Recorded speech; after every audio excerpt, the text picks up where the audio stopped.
Hello, I've got this rather large collection of TV license demands.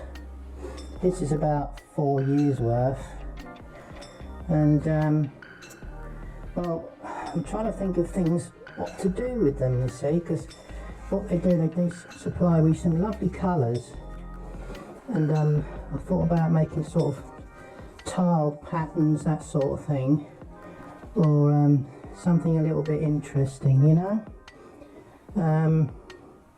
Obviously I've got these ones back to front because I don't want to give away too many details, but I'll show you what I think I could do with these.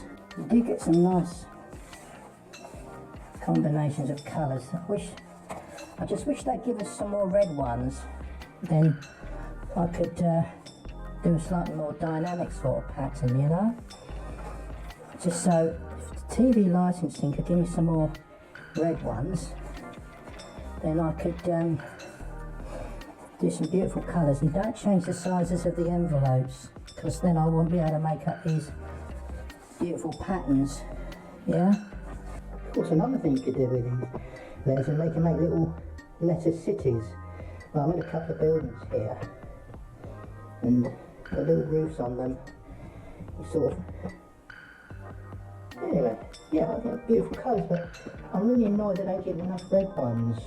I could do some more. I've got too many whites, too many white ones, and the other colours. So if they could supply some red ones, I'll be over the moon with that.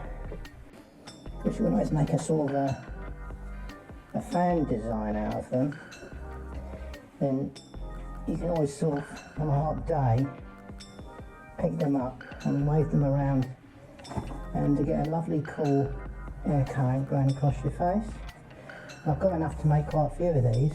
I thought you could do that. Sort of pick them up and sort of get a nice air current across your face on a hot day. You've got some use then. But you know, because the BBC and ITV and mainstream media come out with so many lies now, then why pay that TV license? It's just, they're buying lies. That's all you're doing, wasting your time buying lies.